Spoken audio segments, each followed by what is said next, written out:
아멘. 2012년 마지막 주일 예배를 드리는 여러분에게 하나님께서 큰 은혜 주시기를 주님의 이름으로 축원합니다. 한 해 동안 신실하게 살아오신 여러분 모두에게 하나님은 분명히 복을 주실 것입니다.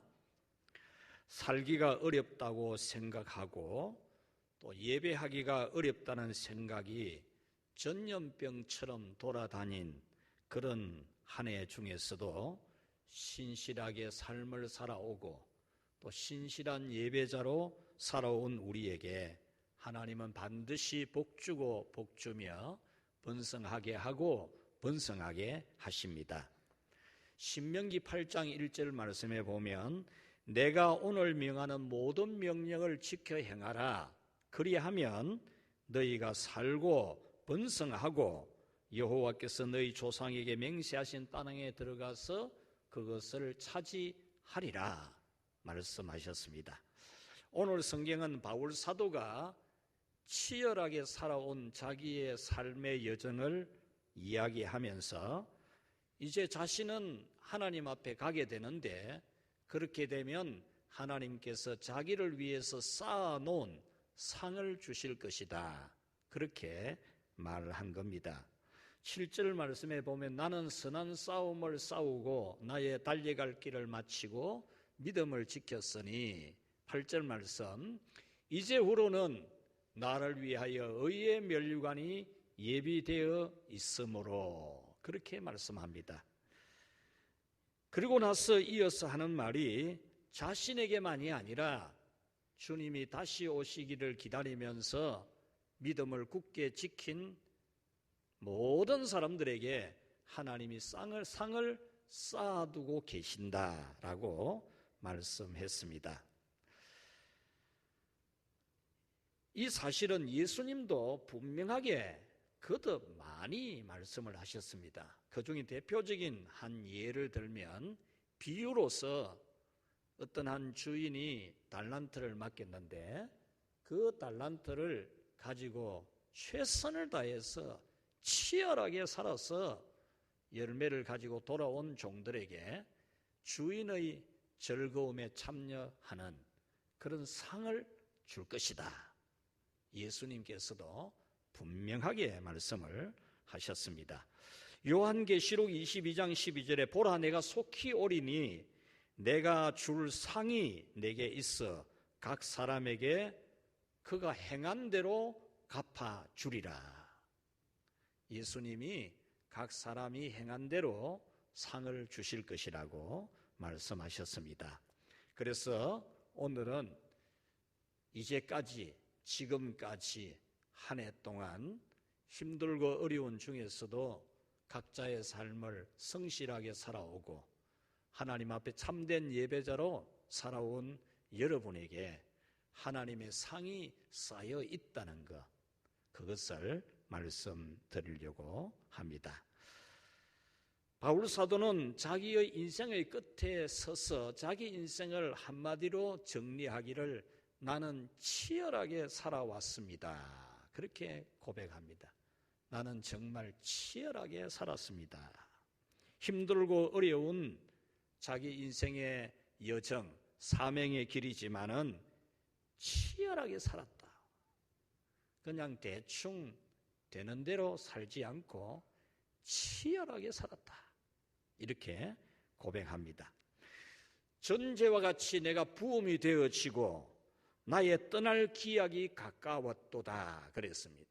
여기서 전제라고 하는 것은 제사를 드리는 순서 중에 마지막 순서로 제주, 술을 치는 제사를 드리는데 그와 같이 자기는 자기의 모든 것을 하나님께 부어드리는 마지막 제주를 치는 제사를 드리듯이 자기는 자기의 모든 것을 다 바치는 그런 치열한 삶을 살았다. 그렇게 표현합니다.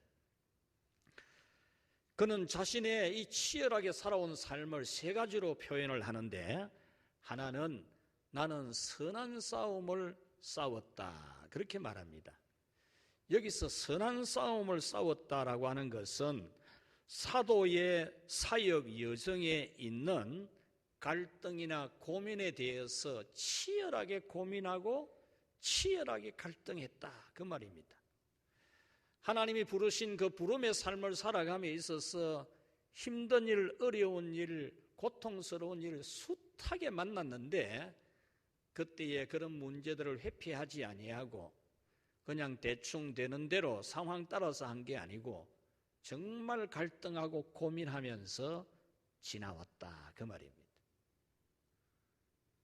상황이 그러니까 뭐 어쩔 수 없지 뭐 그렇게 산 것이 아니고 그 모든 상황에서도 정말 그것을 극복하기 위해서 엄청난 고민과 고뇌와 갈등을 해왔다. 이것이 나는 선한 싸움을 싸웠다, 그런 뜻입니다. 또 한 가지는 나는 달려갈 길을 마쳤다라고 하는 이 말씀은 여기서 달려갈 길이라고 하는 것도 자기에게 주어진 삶의 길을, 자기에게 주어진 사명의 길을 회피하지 않고 자기가 살아야 될 그 삶을, 자기가 감당해야 될 그 사명을 회피하지 아니하고 달려가듯이 치열하게 살았다, 그 말입니다. 그냥 막 대충 산 게 아니고 치열하게 살았다. 세 번째는 나는 믿음을 지켰다 그랬습니다. 믿음을 지켰으니, 여기서 믿음을 지켰다라고 하는 것은 자신이 회심하고 예수님을 믿고 하나님이 주신 그 사명의 삶을 살아감에 있어서 자신은 하나님이 맡긴 그 사명의 삶을 일관되게 조금도 변질되지 아니하고 줄곧 똑바로 했다, 그 말입니다. 그러므로 이 말씀을 전체적으로 정리를 하면은 자신은 주님의 부르심의 사명을 감당하는 수많은 문제들을 만날 때 그 문제들 앞에서 타협하지 아니하고 일관되게 하나님 앞에 바르게 하려고 갈등하고 고민하고 싸움을 싸우고 살아왔다, 그 고백입니다. 문제 앞에서 일어나는 인간적인 생각, 얼마든지 일어나는 생각이지만 그런 마음들을 기도로 처리하고 영혼을 정화시키면서 그런 인간적인 생각대로 하지 않았다, 그런 고백입니다. 특히 하나님 나라에 갈 날이 다 된 자신으로서는 그렇게 살아온 것이 정말 잘 살았다고 생각이 된다, 그런 말입니다. 이와 같이 여러분들도 아쉬운 점도 있겠지만 여러분들에게 주어진 삶의 여정을 치열하게 살아왔을 겁니다. 어렵고 힘든 자신의 삶을 살아오면서 그냥 대충 뭐 되는 대로 아이고 뭐 그렇네 어쩔 수 없지 뭐 그렇게 산 것이 아니고 고민하고 고뇌하고 갈등하고 참고 견디고 그 어려움을 이겨내기 위해서 노력하고 참 인간적인 생각 마음이 많이 일어나도 줄곧 일관되게 바르게 착하게 살려고 애써온 여러분들의 삶의 여정이 많을 것입니다. 코로나 핑계로 공부에 게을러질 때에도 그 게을러지는 나쁜 공기를 환기시키고 정화시키면서 열심히 공부한 우리 학생들, 직장생활, 사회생활에 힘든 일 많아도 참고 견디면서 살아온 거 정말 잘한 것입니다. 전염병의 위험이 있고 하루하루를 사는 것이 힘들어도 묵묵히 삶을 살아온 거 잘한 거죠. 실패도 경험하고 아픔도 경험하고 절망도 경험하지만 그 가운데서 포기하지 아니하고 끝까지 믿음을 지킨 여러분 정말 잘한 겁니다. 예배하기 어렵다는 생각이 전염병처럼 돌아다닐 때에도 신앙이 구부러지지 않은 것, 신앙이 뒤틀리지 않은 것 정말 잘한 겁니다. 힘들고 어려운 고비들이 많아도 그때그때마다 거릇되지 않고 참고 견디고 이겨나온 것, 여러분 얼마나 힘든 과정을 거쳤습니까? 저는 이 12월에 들어와서 여러분 한 사람 한 사람을 살펴보면서 기도하면서 참 기특하고 대견스럽고 귀하고 착하다, 그런 생각을 많이 했습니다. 그토록 힘든 고비들을, 그토록 절망적인 상황들을 참 극복하고 이겨내고 견뎌낸 여러분 한 분 한 분이 참 대견스럽고 머리를 쓰다듬어 주고 싶고 칭찬해 주고 싶은 그런 여러분들이었습니다. 이제까지 이렇게 살아온 우리는 이제부터는 하나님이 쌓아놓은 상을 하나씩 하나씩 받게 될 것을 믿게 되기를 축원합니다. 이제후로는 나를 위하여 의의 면류관이 예비되었으므로 주곧 의로우신 재판장이 내게 주실 것이라 그랬습니다. 여기서 의의 면류관이라는 단어가 나오죠. 면류관의 이름이 의의 면류관, 생명의 면류관, 여러 가지 이름이 있는데 여기서 의의 면류관이라고 하는 것은 의로운 삶을 살아온 것에 대해서 보상해 주는, 상을 주는 면류관이라, 그런 뜻입니다. 의로운 삶을 살아온 것에 대하여 줄 상을 쌓아 놓았다, 그런 뜻입니다. 갈등과 고민의 선한 싸움을 싸우고 달려갈 길을 피하지 않고 일관되게 믿음의 삶을 살아왔으므로 그 의로움에 대하여 하나님이 상을 쌓아 놓았다, 그 말입니다. 여기서 의의 면류관이 예비되었으므로라는 이 뜻이, 원문의 뜻은 쌓아 놓았다, 그 말입니다. 의로울 때마다 정말 견디고 참고 치열하게 고민하고 고뇌하고 갈등하면서 올바른 믿음, 하나님이 부르신 삶을 견지해 나가려고 했던 그 순간순간들마다 예수님께서 상을 한 개 쌓아놓고 또 쌓아놓고 또 쌓아놓고 차곡차곡 쌓아놓았다는 겁니다. 할렐루야. 여러분들이 고민하고 괴로워하고 갈등하고 그 무거운 짐이 무거워서 그냥 엎어지고 눈물로 기도하고 그래도 다시 일어나서 출근하고 다시 일어나서 정신 차려서 밥에 먹고 다시 일어나서 기도하고 살아온 그 순간마다 하나님이 우리를 위해서 상을 하나씩 하나씩 쌓아놓은 겁니다. 그러므로 여러분들은 힘들고 어려운 중에서도 낭망하지 않고 싸워 이겨온 여러분에 대해서 하나님께서 분명히 다 한 개도 안 빼놓고 그때마다 여러분을 위해 상을 쌓아놓고 여러분들이 살아가는 삶의 여정에 다가오는 새해에 또 천국에서까지 그 쌓아놓은 상을 여러분들이 받게 될 것을 믿으시기를 바랍니다. 두 번째로 바울 사도는 이런 자신의 삶을 마무리하면서 자신을 이어갈, 자신의 이 사도 사역, 목회 사역을 이어갈 디모데 목사에게 매우 중요한 교훈을 일러주고 있습니다. 이 교훈은 또 우리가 다가오는 새해를 살아갈 우리에게 하나님이 주시는 너무나 엄중한 말씀입니다. 1절 말씀 마지막에 보면 내가 엄히 명하노니라고 되어 있는데 원문에는 이 엄히 명한다라는 이 단어가 1절 끝에 붙어 있는 게 아니고 1절 처음에 붙어 있습니다. 1절의 문장 제일 첫머리에 내가 명령한다 이러고 그 다음 내용이 나옵니다.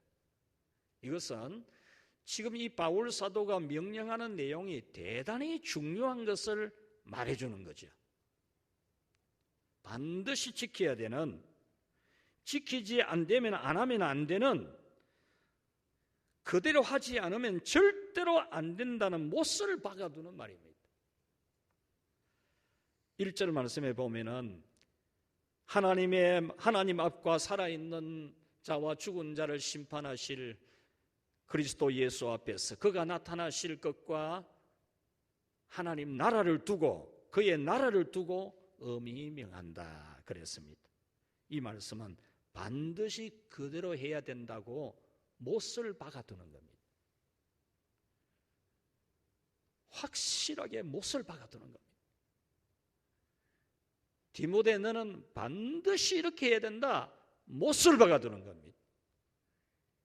새해에 직분을 받게 되는 여러분들에게 하나님이 세 개의 못을 딱 박아두는 겁니다.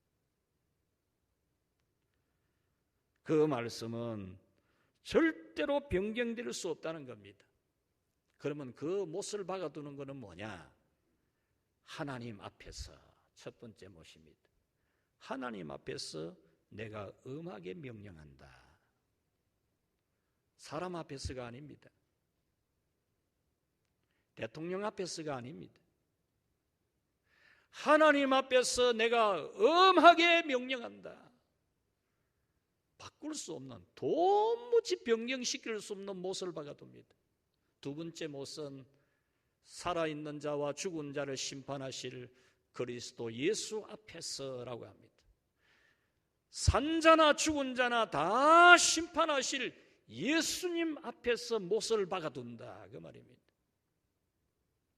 세 번째는 그가 나타나실 것과 그의 나라를 두고 엄히 명한다. 이 말씀은 다시 오실 예수님과 우리가 가게 될 천국을 두고 명령한다 그 말입니다. 예수님 나타나시는 것과 우리가 천국 가는 것이 우리에게는 절대적으로 중요한 것인데 그것을 못을 박아두는 겁니다. 그것을 하나님의 못을 박고 예수님의 심판자이신 예수님으로 못을 박아두고 우리가 가게 될 천국을 가지고 못을 박아두면서 절대로 달라지면 안 된다. 디모데에게 있어서 정말로 반드시 그렇게 해야 되는 것을 말씀해 주는 겁니다.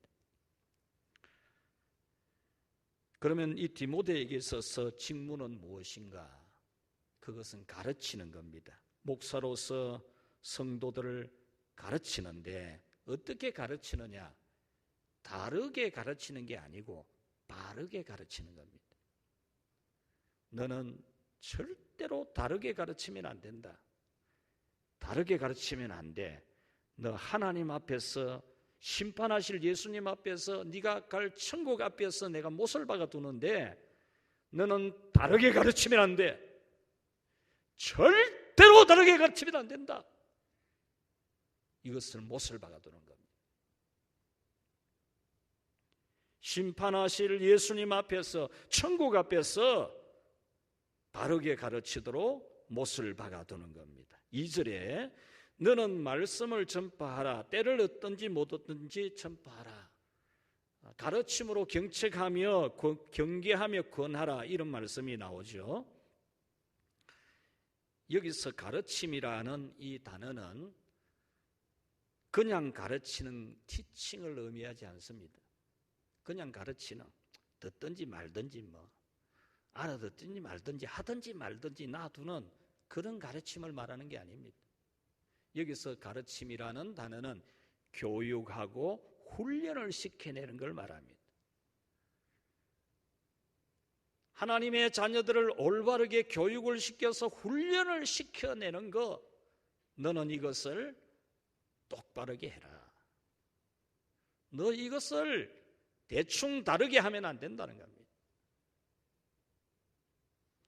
그 다음 경책하며라고 하는 이 단어는 잘못된 것에 대해서 성경을 통하여 명확한 증거를 떼가지고 각성을 시키라 그런 말입니다. 이 경책한다라는 이 단어는 법정에서 쓰는 단어입니다. 재판할 때에 너는 이런 죄를 지어서 법조문에 이런 법조문을 위배했기 때문에 너는 이런 벌을 받는다. 딱 그렇게 하듯이 잘못되게 하는 것에 대해서 성경을 가지고 정확하게 일러주라 그 말이에요. 구렁이 담 넘어가듯이 실실 듣기 좋은 소리나 하고 그러지 말고 똑바로 대주라 그 말입니다. 그 다음 경계하며라는 이 단어는 잘못된 것에 대해서는 심판이 있을 것이라고 분명하게 말을 해라 그 말입니다. 잘못하는 것에 대해서 하나님의 심판이 있는 것을 분명하게 이야기해 주라 그 말입니다. 엉뚱한 소리 하지 말고 똑바로 말해 주라 그 말입니다. 권하라라고 하는 이 마지막 말씀은 지금까지 가르치고 경책하고 또 경계하는 이런 말을 하면서 귀에다 대고 잘 알아들을 수 있도록 사랑으로 또 권면을 해라 그런 뜻입니다. 바울 사도는 이렇게 바르게 가르치는 것을 일관되게 변경하지 말고 계속하라고 했습니다. 2절에서 때를 얻든지 못 얻든지 항상 힘쓰라 그랬죠. 우리는 이 말씀을 전도하는 데 많이 적용을 하죠. 우리 전도는 때를 얻든지 못 얻든지 전하라 했으니까 우리는 전해야 된다. 이렇게 이 본문을 적용을 하는데 뭐 그렇게 적용해도 뭐 좋은데 적용을 하는 것이 되겠죠. 그런데 이 말씀의 원뜻은 그게 아닙니다. 때를 얻든지 못 얻든지 전하라. 이 말씀은 같이 합시다. 상황이 좋든지 안 좋든지, 상황이 좋든지 안 좋든지 너는 직무를 똑바로 해라 그 말입니다. 나는 이제 천국 가는데 네가 이 직무를 수행할 때에 상황이 좋든지 안 좋든지 너는 똑바로 해야 된다. 그렇게 말해준 겁니다.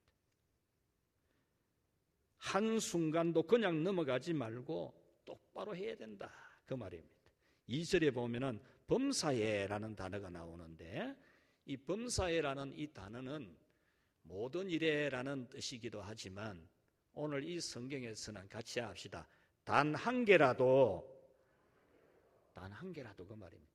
단 한 개라도 구렁이 담 넘어가듯이 하지 말아라 그 말이에요. 단 한 개라도 네가 목회하면서 네가 교회를 이끌어가면서 단 한 개라도 어설프게 하지 말아라 그 말입니다.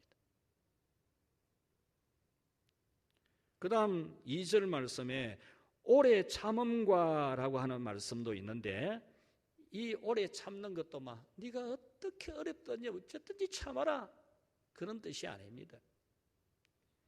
어려워도 참고 해야 된다 그런 도덕적인 권면이 아닙니다. 윤리적인 교훈이 아닙니다. 여기서 오래 참고라는 것도 같이 합시다. 어떤 경우에도 바꾸지 말아라. 네가 받은 사명을 감당함에 있어서 어떤 경우에도 바꾸면 안 된다 그 말이에요.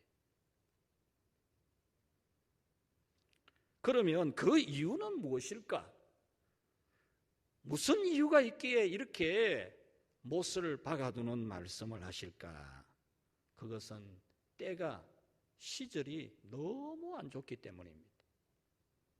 그 시절에 교회에 이단자들이 많이 일어나고 신앙을 배교하는 참 신앙을 저버리는 일들이 너무 많이 일어났기 때문에 바울 사도는 이 부분을 아주 강조하는 겁니다. 때가 이르리니 사람이 바른 교훈을 받지 아니하며 귀가 가려워져서 자기의 사욕을 따를 스승을 많이 두고라고 했습니다. 이 말씀은 성경을 왜곡하고 구부리는 그런 배교의 때가 온다 그 말입니다. 하나님의 말씀을 그냥 철사 구부리듯이 구부리고 종이 접듯이 접어버리고 종이를 꾸개듯이 꾸개버리는 그런 배교, 신앙을 배반하는 그런 때가 온다 그 말입니다. 여러분, 우리가 살아가는 이 시대가 바로 정말 이 악한 시절입니다. 성경을 그냥 마음대로 막 구부립니다. 성경을 마음대로 접어버리고 꾸겨봅니다. 하나님의 말씀은, 성경은 다 처음부터 끝까지 성령의 영감으로 된 것이고, 그 성경은 점 하나라도 틀린 게 없다, 정확무오한 하나님의 말씀이라고 우리는 믿습니다. 왜? 성경이 그렇게 말해놨기 때문에.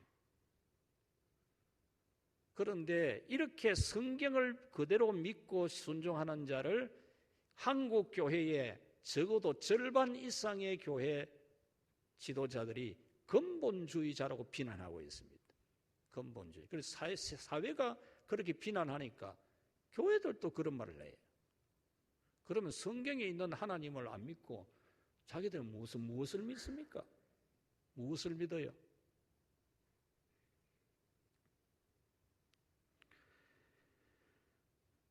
때가 이르리니 사람이 바른 교훈을 받지 아니하며 귀가 가리워서 자기의 사욕을 따를 서성을 많이 둔다 그랬습니다.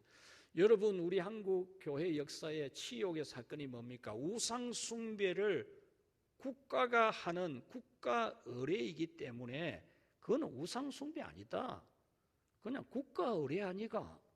이래서 신사 참배, 우상 숭배를 교회가 가결을 했습니다. 가결. 그래야 망치 두드렸다니까요.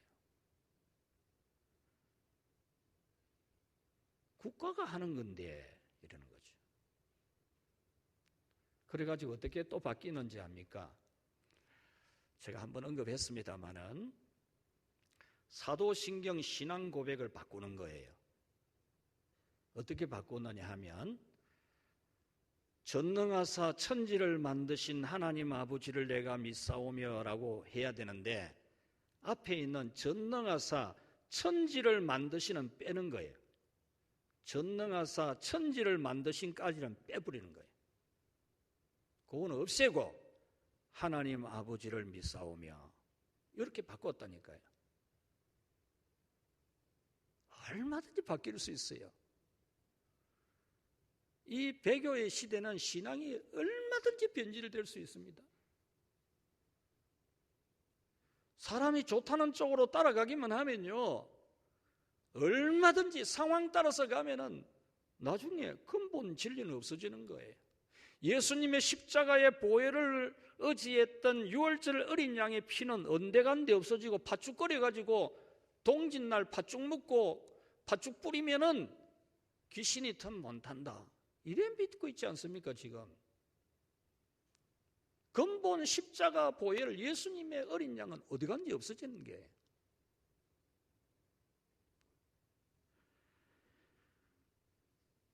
그 다음 오늘 여기서 바른 교훈을 받지 아니하며라고, 받지 않는다라는 이 말씀은 단순히 안 받아들인다, 이거 바른 말씀은 아예 안 받아들이는 시대다, 그런 뜻이 아니고 강력하게 반발한다, 그런 뜻입니다. 이 원문 뜻이. 하나님의 말씀대로 바르게 가르치면은 강력하게 반발을 하는 시대가 된다, 그 말입니다. 자기의 사욕을 따를 서성을 많이 둔다라는 이 말씀도 바른 말씀을 거부하고 자기 마음에 드는 것만 들으려고 하는, 그래서 그냥 전설 같은 이야기, 세상 이야기, 웃기는 이야기, 재미나는 이야기, 그냥 자기 바라는 대로, 자기가 생각하는 대로 그렇게 설교해 주기를 바라는 그런 시대가 된다라는 겁니다. 그래서 바울 사도는 자기가 목회하면서 경험한 것이기 때문에 자기를 이어서 교회를 책임질 디모데에게 어떤 상황에도 변질되지 말아라, 그 말이에요. 5절에 보면 그러나 너는 이라는 말씀이 나옵니다. 이 말씀은 매우 강력하게 쓰는 단어입니다. 그러나 너는, 그 말입니다. 다른 사람들 하나님 말씀, 바른 말씀에 반발하고 자기 듣고 싶은 것만 들으려고 하고 이럴지라도 너는, 그러나 너는, 그 말이죠. 여기서 그러나 너는 이라는 이 말씀의 의미는 정반대로 해라, 그 말입니다. 시대가 가여져서 믿음이 변질되고 구부러지고 하나님의 말씀을 그대로 안 받으려고 반발하는 그럴 때에 너는 그들과 정반대로 해라. 그런 뜻이 그러나 너는 그 말입니다. 모든 일에 신중하라 그랬죠. 이 말씀은 너는 모든 상황 속에서 줄곧 방심하지 말고 분명한 생각을 유지해라 그 말입니다. 신중해라. 신중해야 된대. 때가 어떻는데 아이고 신중해래. 그런 뜻이 아닙니다. 이렇게 변질되는 시대에 정말 정신 차려서 그 올바른 신앙을 끝까지 견지해라 그 말이에요. 견지해라. 고난을 받으며라고 했는데 이 말씀은 바르게 하는 것에 있어서 당하는 고난은 기꺼이 받으라. 기꺼이 받으라. 그걸 뭐 안 받으려고 그러느냐 이거죠. 그거 그냥 기꺼이 받으라 그 말입니다. 직무를 다하라. 이 직무를 다하라는 말씀은 직무를 적극적으로 수행을 해라 그 말입니다. 그러므로 여러분은 하나님의 말씀인 성경과 다르게 하려고 하는 것에 대해서 경각심을 가지는 여러분이 되시기를 바랍니다. 지금 우리 시대가 어떤 시대인지를 알고 어떤 상황에도 줄곧 방심하지 말고 바른 신앙을 지키는 것 때문에 고난당하는 것이라면 기꺼이 받아들이는, 기꺼이 자원하는 그런 신앙. 우리가 그럴 때에 우리는 이 배도의 시대에 참 신앙의 도를 배반하지 않게 되어집니다. 말씀을 맺겠습니다. 힘들고 어려운 중에서도 묵묵하게 살아오신 여러분, 닥쳐온 문제들에 대해서 치열하게 고민하고 이겨낸 여러분, 죄에 대하여 환기시키고 정화시키면서 살아오신 여러분, 여러분의 그 삶에 대해서 하나님은 반드시 그때마다 상을 차곡차곡 쌓아두신 것을 믿기 바랍니다. 그 상은 하늘에서도 쌓여 있고, 그리고 다가오는 새해와 여러분들의 미래와 여러분들의 자손들에게서도 그것을 거두고 살 수 있도록 쌓아두고 있는 것을 굳게 믿고 남아있는 이 한 해의 마지막의 마무리를 잘하는 여러분으로 살아가시기를 축원합니다. 한 해의 마지막 주일에 시간 관계상 제가 읽어드리겠습니다. 성경 제일 마지막 요한계시록 마지막 장 22장 10절. 또 내게 말하되 이 두루마리의 예언의 말씀을 임봉하지 말라. 때가 가까우니라. 여기서 때가 가깝다라는 이 말의 뜻은 이미 잘못되게 살아간 사람들 고치는 것은 시간적으로 안 된다 그 말입니다. 시간적으로 불가능하다는 거예요. 돌이키는 것은 시간적으로 불가능하다는 거예요.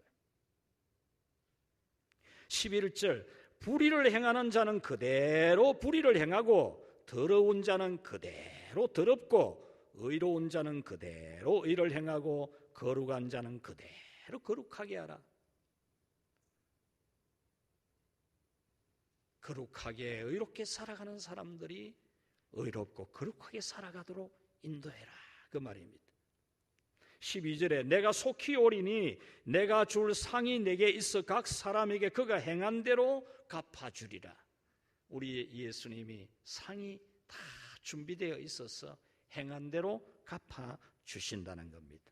13절 나는 알파와 오메가요 처음과 마지막이요 시작과 마침이라. 14절 자기 두루마리를 빠는 자들은 복이 있으니 이는 그들이 생명나무에 나아가며 문들을 통하여 성에 들어갈 권세를 받으려 함이라. 두루마리를 빠는 자들, 자기 영혼을 성결케 하는 사람들.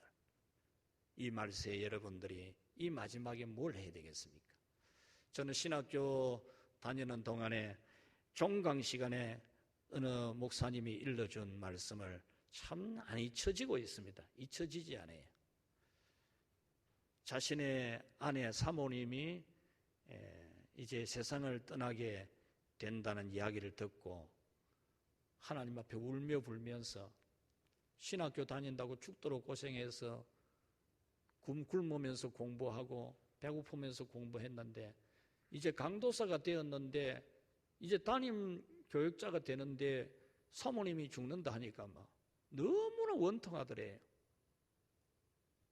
그래서 막 하나님 앞에 막 통곡을 하면서 하나님 20년만 좀 더 살려달라. 20년만 더 살려달라. 그러니까 진짜 하나님이 살려주셔서 20년을 더 살게 했는데 그때 종강하기 전에 그 20년이 차서 사모님이 세상을 떠났어요. 그러면서 자기는 경험한 거니까 자, 우리가 이 세상 떠나기 전에 무엇을 해야 될까를 질문하더라고요.